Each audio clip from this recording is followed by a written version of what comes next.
마태복음 26장 36절에서 46절까지 같이 합독합니다.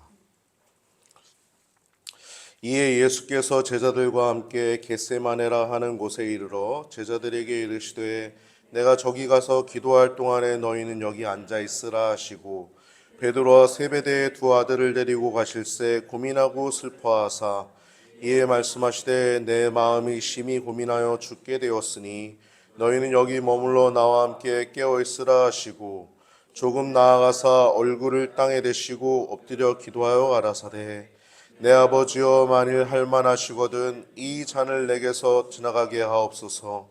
그러나 나의 원대로 마옵시고 아버지의 원대로 하옵소서 하시고 제자들에게 오사 그 자는 것을 보시고 베드로에게 말씀하시되 너희가 나와 함께 1시 동안도 이렇게 깨어 있을 수 없더냐. 시험에 들지 않게 깨어 있어 기도하라. 마음에는 원이로되 육신이 약하도다 하시고 다시 두 번째 나아가 기도하여 가라사대 내 아버지여 만일 내가 마시지 않고는 이 잔이 내게서 지나갈 수 없거든 아버지의 원대로 되기를 원하나이다 하시고 다시 오사 보신즉 저희가 자니 이는 저희 눈이 피곤함 일러라. 또 저희를 두시고 나아가 세 번째 동일한 말씀으로 기도하신 후 이에 제자들에게 오사 이르시되 이제는 자고 쉬라. 보가 때가 가까웠으니 할리우는이라. 일어나 함께 가자. 보라 나를 파는 자가 가까이 왔느니라. 아멘. 할렐루야. 오늘 본문을 통해서 나눌 제목은 예수님의 단잔 아니고요, 쓴 잔, 그리고 우리 성도라는 제목을 가지고 나눌 때 여러분 큰 은혜 시간 되시기를 바랍니다. 여러분 행복하시길 바랍니다. 목사들이 우리 모든 성도님들 행복하길 바라지 불행하고 고통받고 그러길 원치는 않죠. 모든 목사님들이 다 행복하길 바라지 않습니까? 근데 오늘 쓴 잔이라고 하는데 나도 이 쓴 잔을 마시라는 거 아니야 목사님이? 그런 얘기로 여러분들이 들릴 것 같아서 미리 얘기하지만 예수님이 걸어가신 십자가는 우리도 지지만 그건 쓴 게 아니라 참으로 행복한 길인 줄 믿습니다. 네. 예수님은 하나님이시죠. 하나님. 예수님은 하나님이십니다. 예수님의 잔이라고 하는데 이 잔은 사명이죠. 십자가 대속의 사명을 위해서 이 땅에 예수님은 하나님이시지만 오신 것입니다. 많은 일들을 하셨죠. 하나님이시기 때문에 이 성경의 진리를 올바르게 알려주셨고 하나님 나라를 선포하시고 죽은 자도 살리셨고 벙어리도 말하게 하시고 안진뱅이, 중풍병자 다 깨끗하게 놀라운 기적들을 행하셨지만 그분의 목적은 단 하나였어요. 죽으시는 것. 십자가 대속이 그분의 사명이었습니다. 그게 그분이 하셔야 될, 마셔야 될 잔이었어요. 오늘 본문 예수님의 그 겟세마네 기도의 모습을 통해서 여러분도 예수님의 기도를 본받으시길 바랍니다. 예수님의 제자로서 행복한 길을 선택하시기를 바랍니다. 예수님의 기도를 통해서 저는 오늘 겟세마네 기도를 나누고자 하는데 오늘 부활절이죠. 그래서 부활하고 앙망하는 자 우리도 세임 얻고 그런 말씀을 나눠야 하겠지만 예수님은 이미 부활하셔서 승천하셔서 죽으시고 부활하셔서 승천하셔서 저 하나님 우편에 앉아 계시다는 사실은 여러분들 모두가 혹은 거의 대개가 잘 알고 있는 사실입니다. 지금은 그 예수님은 하나님 지금 우편에 앉아 계시죠. 신약 성경 보면 여러 군데에서 곳곳에서 예수님이 하나님 좌편이 아니라 우편에 앉아 계시다라고 말씀하고 있어요. 우편에. 할렐루야. 우편에. 오늘 예수님 특별하게 예수님의 그 기도에 대해서 부활보다는 좀 기도에 대해서 좀 나눴으면 해요. 십자가 죽음 이전에 드린 그 겟세마네 기도를 통해서 은혜를 나누고자 합니다. 오늘 본문에는 예수님이 제자들에게 하시는 말씀이시지만 예수님이 하나님께 드리는 그 기도에 집중해서 나누려고 합니다. 예수님이 제자들에게 하는 말도 있잖아요. 깨어있으라. 왜 한시도 깨어있지 못하냐. 책망도 하시는데 거기가 아니라 오늘은 예수님이 하나님께 드리는 기도에만 좀 초점을 맞춰서 말씀을 나누고자 합니다. 예수님은 제자들과 함께 겟세마네라고 하는 곳에 도착합니다. 기도하러 가시면서 3명의 제자들과 함께 가시면서 나머지 제자들은 한적한 곳에 한 곳에 머물러 있게 하고 3분의 제자들을 데리고 가십니다. 예수님은 기도하러 가시면서 제자들과 함께 있지만 그의 마음은 큰 고통 가운데 있었음을 우리는 알 수 있어요. 첫 번째 기도를 드리러 가시기 전에 예수님이 38절에 보면 이렇게 말씀합니다. 내 마음이 매우 고민하여 죽게 되었다라고 얘기해요. 얼마나 힘드시면 마음이 심히 고민해서 죽게 되었다라고 표현하고 있는 겁니다. 죽게 되었다. 예수님은 기도하러 가는 그 시간 중에도 자신이 감당해야 하는 그 십자가 처형의 고통으로 인해서 큰 고통 중에 있었습니다. 이 3명의 제자들에게 말씀하시기 기도하러 가십니다. 첫 번째 기도입니다. 39절에 보면 조금 나아가사 얼굴을 땅에 대시고 엎드려 기도하여 이르시되 내 아버지여 만일 할만하시거든 이 잔을 내게서 지나가게 하옵소서. 그러나 내 원대로 마옵시고 아버지의 원대로 하옵소서 하시고, 이게 첫 번째 기도였습니다. 예수님이 이 잔이 자신이 감당해야 될 이 사명이 얼마나 고통스러운지 할 수만 있으면 이걸 내게서 지나가게 해달라고 표현하고 있어요. 목사를 얘기하면 하나님 제가 꼭 이것만 해야 됩니까? 이거 하기 싫어요. 이거 비슷한 거죠? 똑같은 거죠? 이 잔을 내게서 지나가게 해달라는 거예요. 예수님께서 기도의 처소를 찾으신 이유는 예수님이 마셔야 하는 이 잔 때문이었어요.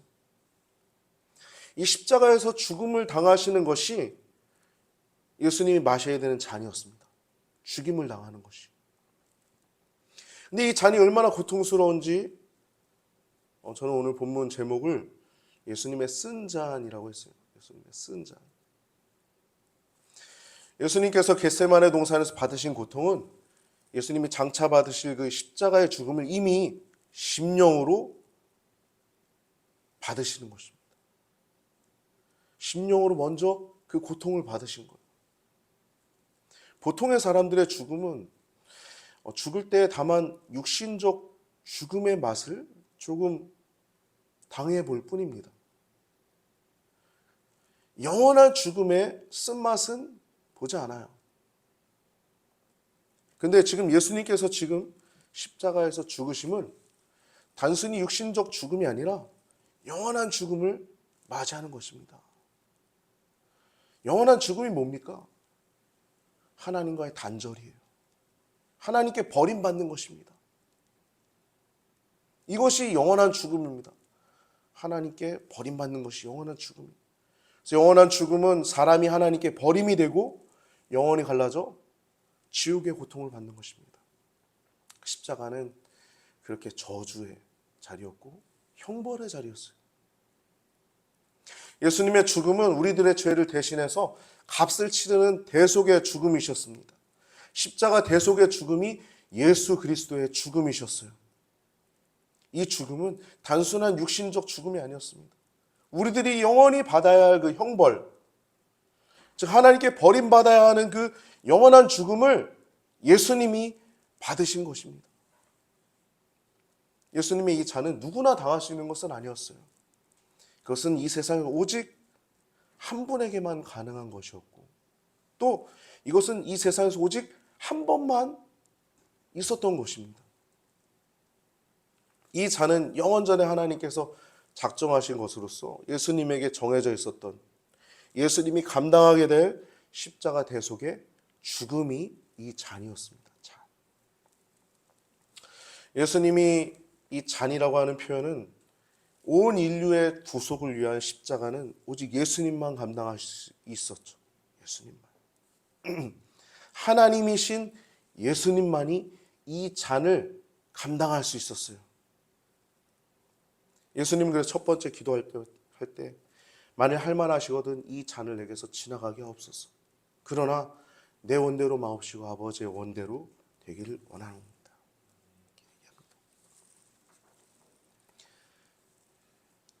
예수님은 지금 기도할 때 만약 다른 방법이 있다면 그렇게 할 수 있으면 그 방법을 주십시오 얘기하는 거예요. 자기가 십자가를 지는 것이 아니라 혹시 다른 방법이 있다면 그 십자가를 질 수 없게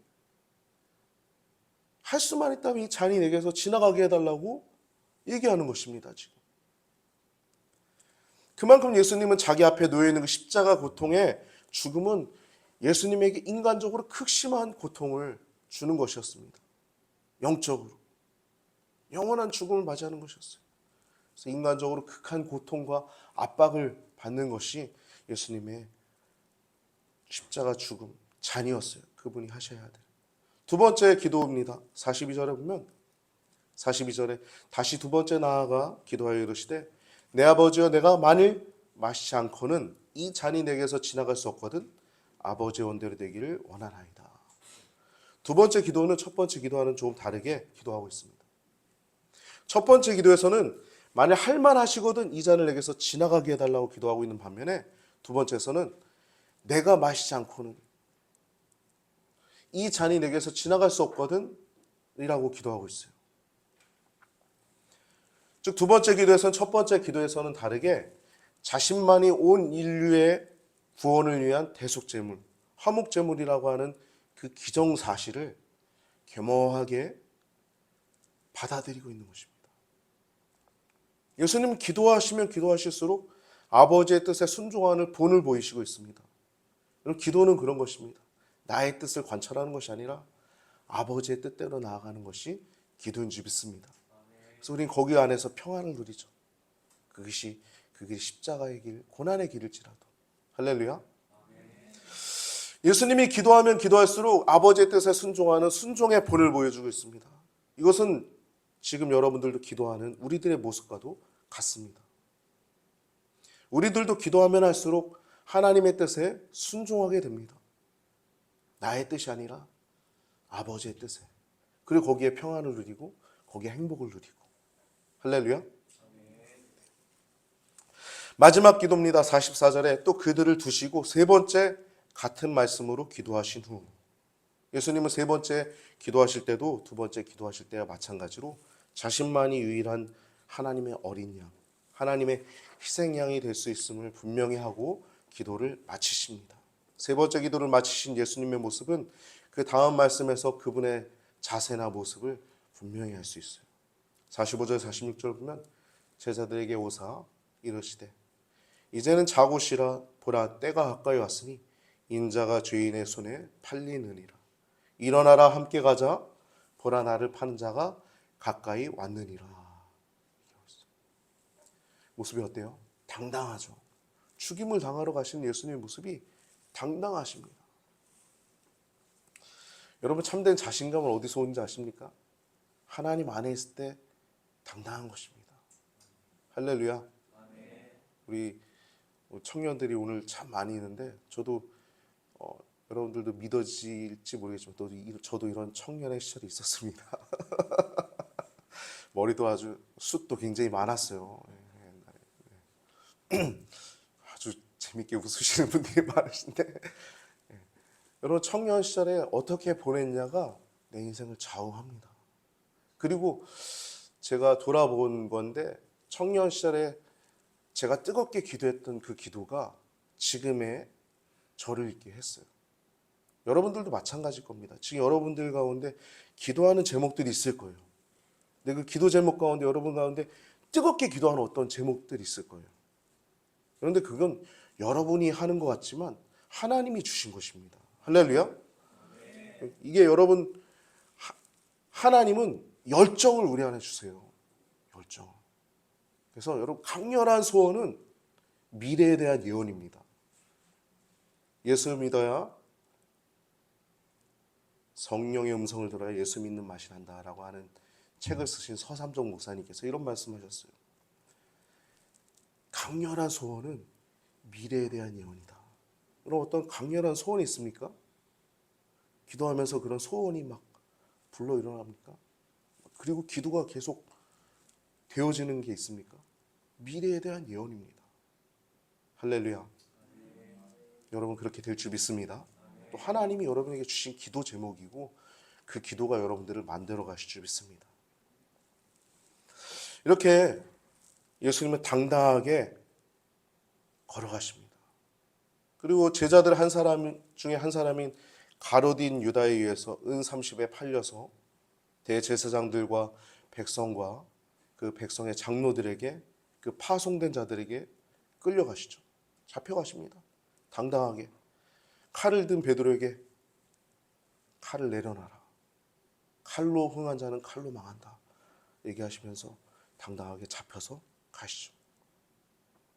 그리고 온갖 모욕과 질고를 지시고 죽임을 당하십니다. 이사야서를 보면 예수님의 죽음과 고난에 대해서 이렇게 말씀하고 있어요. 이사야 53장에 예수님의 고난과 죽음에 대해서 잘 설명하고 있죠.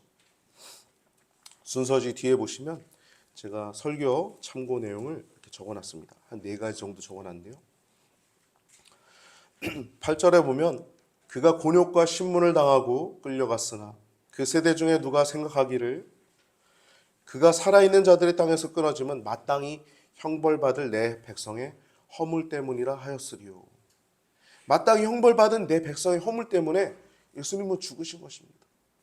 자기 백성의 죄를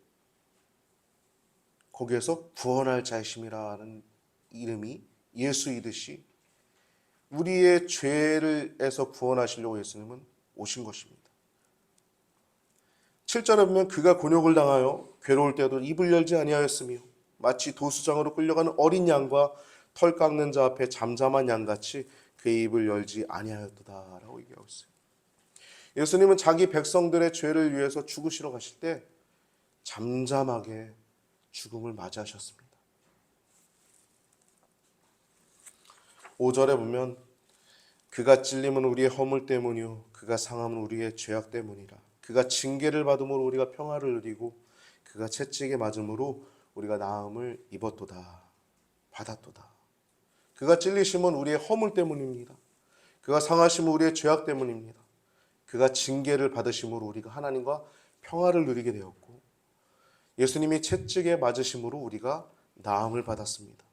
6절에 보면 우린 다 양 같아서 그릇 행하여 각기 제 길로 갔거늘 여호와께서 우리 모두의 죄악을 그에게 담당시키셨도다. 여러분 십자가는 축복의 장소가 아닙니다. 십자가는 저주의 장소입니다. 십자가는 형벌의 장소입니다. 근데 우리가 그 저주와 형벌의 장소에서 우리가 구원받았습니다. 할렐루야. 우리 구주 예수 그리스도께서 우리 대신에 저주를 받으시고 형벌을 받으신 장소가 십자가 죽음의 장소입니다. 예수님은 그렇게 세 번째 하나님의 뜻을 구하시고 결국엔 아버지의 원대로 아버지의 뜻대로 십자가를 지셨습니다. 그렇게 생명까지 드린 절대 순종으로 모든 물과 피를 다 쏟으셨습니다.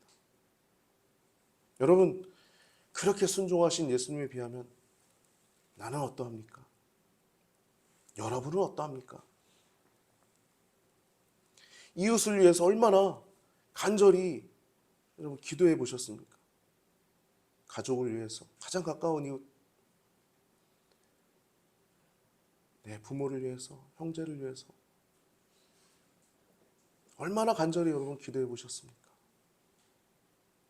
나를 위해서 죽으시고 내게 생명을 주셨는데 이 영혼도 구원받아야 되는데 이 영혼을 위해서 우리가 얼마나 기도했습니까? 또한 여러분 하나님의 뜻에 순종하기 위해서 얼마나 진지하게 고민하고 계십니까? 우리 청년들의 얼굴에 진지함이 묻어 있어서 제가 참 행복합니다. 진지하다는 건 참 복된 것이죠. 거짓되지 않다는 것이고 또 인생에 한번 쉼표를 찝으면서 내가 무엇을 향해 나아갈까 생각한다는 것이 진지하다는 것인 줄 믿습니다. 우리들 예수님의 그 은혜를, 그 십자가의 은혜를 받은 사람들은, 믿음의 사람들은 세상 사람들과 다릅니다. 우리 성도들의 인생의 목적은 단순한 행복이 아닙니다. 물론 행복해야죠. 여기 있는 목사도 여러분들이 다 행복하길 원하시지 불행하길 원치 않습니다. 그런데 우리 성도들의 목적은 행복이 아니라 우리 성도들의 인생의 목적은 거룩함입니다. 하나님의 뜻은 이것이니 너희의 거룩함이니라. 말씀처럼 우리의 인생의 목적은 거룩함입니다. 구별됨이에요. 이 거룩함이 우리 성도들의 목적입니다. 하나님은 이것을 위해서 우리를 부르셨어요. 우리 성도들의 길은 세상 사람들이 말하는 그 꽃길을 걸어가는 것이 아닙니다. 우리 성도들의 길은 좁은 길입니다. 좁은 길. 마귀는 세상 행복을 얘기하고 세상은 세상에서 잘 되라 잘 되라 라고 얘기합니다. 그러나 하나님께서 우리에게 거룩하라 말씀하시고 우리 성도들은 그 거룩이 진정한 기쁨임을 믿고 오늘도 이렇게 시간을 내어 하나님께 예배드려 나온 줄 믿습니다. 우리 귀한 청년들 하나님 안에서 더 행복한 길을 걸어가시길 바랍니다. 생명으로 인도하는 길은 좁은 길입니다. 참으로 행복한 삶을 추구하는 것은 거룩한 인생을 추구하는 것이에요. 그것만이 진짜 행복한 거예요. 구별된 인생을 살아가는 것입니다. 진지한 삶을 살아가는 거예요. 세상에서 침묵하고 있어서 내가 좀 편안해진 게 아니라 아니다라고 얘기해야 될 때 내게 손해가 올지라도 아니다라고 얘기할 수 있는 사람이 그 사람 때문에 세상에 빛이 될 수 있고 그 사람 때문에 그곳이 소금의 역할을 감당할 수 있는 맛을 낼 수 있는 소금이 될 수 있는 줄 믿습니다. 할렐루야. 여러분과 저를 향한 하나님의 뜻이 거룩함이고 또 좁은 길인 줄 믿습니다. 여러분, 나를 위해 사는 것은 마귀를 위해 사는 것입니다. 진정 나를 위해 사는 것은 하나님을 위해 사는 것이 진짜 나를 위해 사는 것입니다. 우리 방주교회 청년들은 이런 정도는 기본적으로 베이스에 깔려있는 줄 믿습니다. 같은 감리교회라서 얘기한 게 아니라 그 교회가 얼마나 또 훈련을 잘 받고 있는지 제가 알고 있어서 격려하는 것입니다. 여러분 더 열심히 하나님의 은혜 안에 신앙생활하길 바랍니다. 예수님은 말씀하셨어요. 아무든지 나를 따라오려거든 자기 십자가를 지고 나를 쫓을 것이니라 얘기했어요. 자기 생명을 얻고자 하는 자는 잃어버릴 것입니다. 그러나 나를 위해서 자기 생명을 잃고자 하는 자는 진짜 생명을 얻을 줄 믿습니다. 예수님이 쓴 잔, 예수님께서 감당하신 그 십자가 대속의 은혜를 기억하면서 거룩을 향해서 달려가고 좁은 길을 향해서 달려가는 하나님의 복된 우리 귀한 청년들, 성도님들 되시기를 예수님의 이름으로 축복하며 축원을 드립니다.